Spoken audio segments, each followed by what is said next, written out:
leading voter suppression efforts in Arizona and trying to keep Latino voters from being able to vote down there. So this is a guy who, when he stands up and says, you, Mr. President, are going too far here. And the things that you just read, he's a person who must be taken seriously in that sense. I mean, this is not a person who, there's no world in which the word rhino means anything. And I heard you rail against the notion of rhino yesterday as a ridiculous term that even predated Donald Trump. But there's no world in which this guy can be accused of being a rhino, even by Donald Trump, So I think a lot of the power of what the man said came from that. This is a guy who would have done almost anything for Donald Trump. But in this case, what he was asking him to do, pressuring him to do, was so clearly and flagrantly unconstitutional and illegal that the limits of this man's loyalty to Donald Trump were finally hit. And that tells you just how outrageous this scheme was. And I will say, these hearings have all been compelling. But this was the subject about which I think a lot of us knew the least. What was going on in the state capitals in this period in a coordinated way on this fake elector issue. It was a thing that really was it kind of obscured and in the dark. So much of our focus always is on what happens in Washington, and rightly so in this case. But man, a lot of new information yesterday about the extent and the appallingness of what went on on this front. Yeah, and George, yesterday, Fox News actually carried this hearing. A Fox News host came out and talked about how compelling the evidence was against Donald Trump.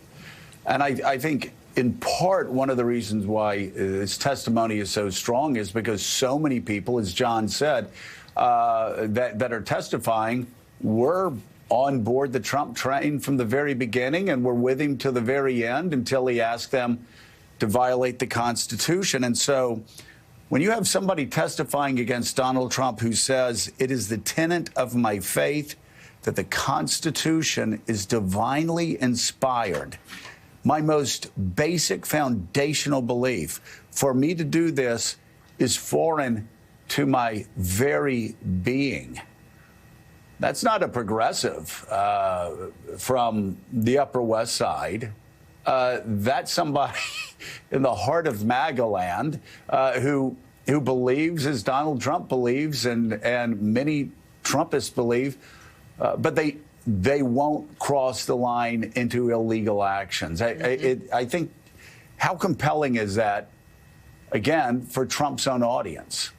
It is incredibly compelling, and it highlights the inherent tension that has existed in MAGA land for the last 6 years, which is you have some people who are very deeply value-driven people, deeply religious people who somehow, fell into following along with Donald Trump, either projecting positive qualities on it or deceiving themselves.